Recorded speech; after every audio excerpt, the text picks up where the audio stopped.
America is full of shit. It's a great country, but it's full of shit.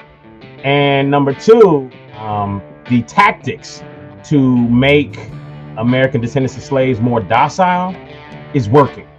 Now, I used to be involved in, powdered cocaine and even sold it back in the 80s, 70s and 80s. And making it a more convenient situation for the drug addicts. Well, Joe, they got dispensary machines. Not everybody has the ability to get stopped by a cop and think right off the bat, you know what? Let me take this ball cap off, put it to the side because that's a stigma, But he wanted his paper back. And with the credit card information, he just all of a sudden decided he didn't want to do it, and I knew what it was. It was his ideology of two brothers there, and both of us, were good, clean looking brothers anyway. But when that happened, I said, you know what? I know what white men like. I know what European men like. They love chocolate candy. So, ever since then, I took a black female with me to be my closer, and them boys would swoon around her because I was in a space where predominantly European people were spending the money, $400 for a high-powered piece of blending equipment. But nonetheless, I went through shaving, no mustache, no beard, all of these different things because of studies and glasses, no glass. After a while, what I determined was that the majority of people were buying things based on my passion for the product, and I was able to convey that passion to the people. Therefore, people bought based on that. And so after that, I just stopped caring about all the appearance and stuff like that, and I started just invoking my passion into it. But it went to show not everybody has the ability to do that. Not everybody has the ability to get stopped by a cop and think right off the bat, you know what? Let me take this ball cap off, put it to the side because that's a stigma. Let me make sure I'm speaking articulate, because that's a stigma. I do believe that alcoholism is a disease, in the sense that, I've seen it. People who have an inability to notice the problem, and when they're in the midst of it, drinking and continuing to drink, and they become overwhelmed by that alcohol. I've sat there and watched it and just seen it go from here to here, and now we're pouring money into it and making it a more convenient situation for the drug addicts. Well, Joe, they got dispensary machines, and I know, Marcus, what you're saying is there's that comparison right there. Yeah. There it is. It is.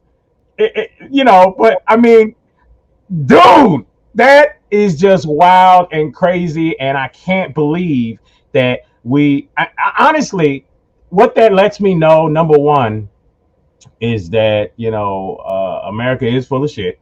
It's a great country, but it's full of shit.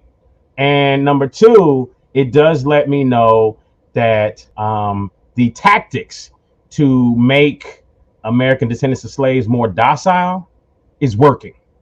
Because as soon as that stuff started coming out the way it is, every last one of us should be up in arms, running the streets, mad, protesting, and everything, in order to let it be known that y'all are effed up for this one. And they cook it, and it becomes 97-98% pure cocaine. So it's much more addictive than powdered cocaine, excuse me. And that seems like a hey, hold on. I just thought that was funny.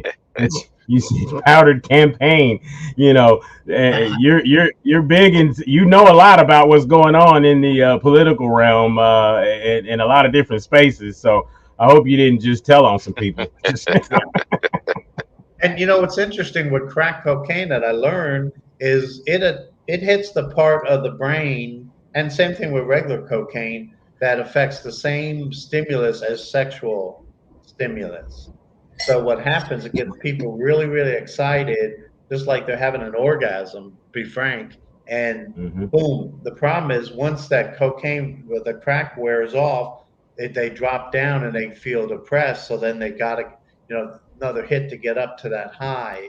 And it's very, very addictive. Now, I used to be involved in, powdered cocaine and even sold it back in the 80s, 70s and 80s. And, very few people are going to get addicted to powder cocaine. It's possible. Uh, I don't know if you saw the Aerosmith lead singer said he spent in his lifetime $6 million on cocaine. Um, That sounds like he was addicted. yeah, so he announced it, but the crack is so much more highly concentrated. You Oh can yeah. be you can take one, and they said you literally could take one hit of crack and be addicted, and then selling yourself a month later, selling yourself on the street. And I've experienced that with crack, and Mm. it doesn't necessarily mean it should be set different sentences, but it is very interesting how these drugs, and now most of the drugs now are very highly addictive. Just like technology keeps on proving better, well, the whole drugs are becoming much more addictive. This fentanyl is a killer, and Yeah. and they're mixing that with everything, with heroin, with meth, And that and same part of the brain that is heightened by drugs and sex is the same as with sugar. yep, yep. So let that be known just the same because strong men. This is the month of Father's Day, right? So I think Father's Day, and maybe a father's birthday is like the only day that's for men. Um, Yeah. throughout Right. 365 days, we get two, and I don't care what nobody says. I see it. Men, we are stepped on more so than any other being, even sometimes our own families. And it's not even done intentionally, but we're the ones who will give up our everything to make sure that everyone else is straight. And I don't think people really, I don't think even in our family sometimes do they really pay attention to that. Sometimes it's like, you wonder if people are paying attention to the fact that, he's making sure y'all got Right. before he makes sure he gets, and at least that's the way I roll. And most Right. of the guys I know, you guys, I'm sure, we pretty much roll the same way when it comes to our And families. most of us, this is something interesting on the left and right. Most of us understand that the fatherless home is a big, big problem, because these young men, especially, most of the shootings are young men, even doesn't matter any ethnicity. It's young men who don't have strong fathers, in their lives. It's not. I mean, people take food for granted, so they eat garbage. Why? Because of a microwave. We take food for granted because you can just go and buy something and put it in the microwave, heat it up, and now that thing inside of your head, that addiction, is now satisfied, right? Right? Wouldn't those be Okay. two different things? Being impoverished and then having an impoverished mindset. Well, I think an impoverished mindset, meaning that I can't do any better than I am, so therefore I don't try. Yeah, Yeah. But yeah, to tie that's that what to I'm a talking person's right, but to tie that to a person's maturity is I just don't think they go together. I can be mature and have a family and have a strong family and be content that I'm never going to be more than I am because I'm not, and therefore I'm not going to try. But I take care of my children with what means I have available, about. Okay, and so okay. I it's just hard for me to make that leap. Um, I was thinking about something that Charles Kettering said, and he said every father should remember one day his son will follow his example, not his advice. Hmm. Mm, And as we talk about, this Father Day's walk, and hopefully what the purpose of it is to help fathers understand that our sons are always watching, whether we think they are or not, whether we're in the home with them or not. They are watching, not what we say, but what we do. And so as I think about what he said and thinking about this walk that Peter's going, I'm hoping that somewhere in there, in the course of this, that we say to fathers that our children are watching us, and then when we give them advice, they may not follow it because that's not what we did. Yeah. That's very Yeah. true.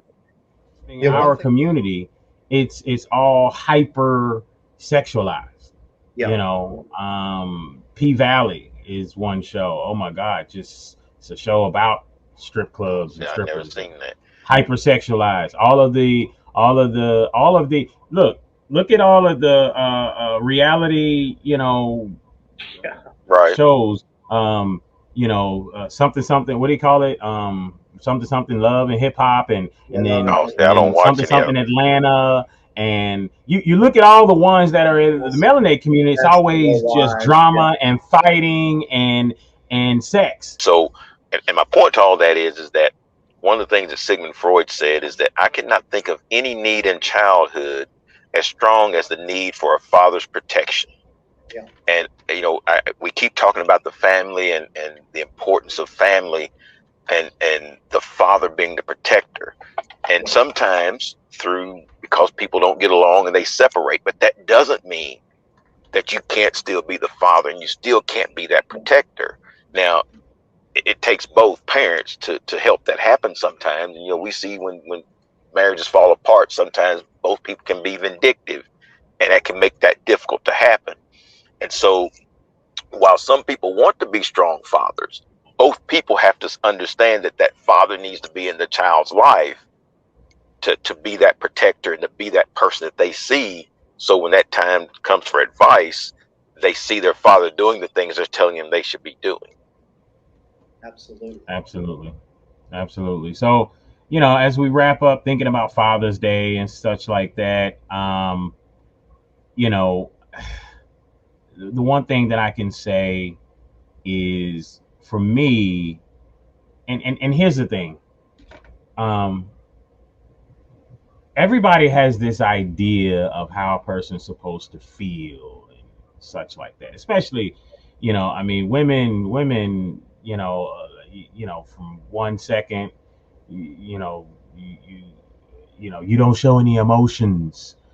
You don't want me to show any emotions, and then when you do show emotions, why are you being so emotional? You know what I mean? I mean, it's just a catch-22, in a lot of cases. And you know, I think people just need to understand. Look, man, if we take all of these layers of separation away, we're all just human. I'm just human, and I'm literally out here trying to just be a good guy. I'm trying to handle my responsibilities. I'm trying to do the different things I'm trying to do. I'm not out here trying to run around, run amok, and do anything stupid or silly. I'm literally trying to just be a good dude and do some good stuff. So, um, people need to understand we're all just human, and that's it. Start there. Start there as humans. And one of the most important humans is a father. And if you don't believe me, we'll just look throughout history and see how the father has been taken away. Why would a society focus so much on pulling this man out of the house? It's because he's so important. Yeah, Marcus made a good point. One of the role of a father is protector, and especially, maybe it would be a good show talk the difference between a father-son relationship and father-daughter. Traditionally, especially father-daughter, the husband and the father are supposed to protect the wife and the daughter from predators, and we know there's a lot of male predators out here, and these young girls. Interesting statistic that the average teenage pregnancy, the guy is 6 years older than the girl. So what does that mean? She's really looking for that fatherly love, and these predators, sexual predators, players, they know that, so they play upon that. They take young girls. And I don't even think that most guys actually know that. I think that they're just doing what they do. They're being how they are. I don't think they literally are sitting there saying, oh, well, I know that these girls want a daddy. I'm gonna go out here and I'm gonna be her daddy in a different way. No, I don't think nobody's saying that. But there is an understanding, I think, from older guys in some cases that they have the ability to have a certain amount of control over a woman, maybe. So there's some guys out there that look for that, the ability to control, maybe. So, Well, I think a but father, we praise our daughter, we protect her, and if a young female is in a fatherless home, and the yep, mom is always trashing her daddy, dad, you know, what girls need that fatherly love, so they're gonna look yep. for it somewhere, and it's A lot of interesting. cases, these girls are growing up with a lack of respect for men Yeah, and you hear it in all. Well, general. I don't need a Don't respect man. men at large. And this is happening on Sunday, Father's Day. No, it's actually happening on Saturday, the Okay. 18th. It's the second annual Father's Day Peace Walk, and we're going to be having a prayer breakfast at King Solomon Baptist Church at 8:45, and then the walk starts at 10 a.m.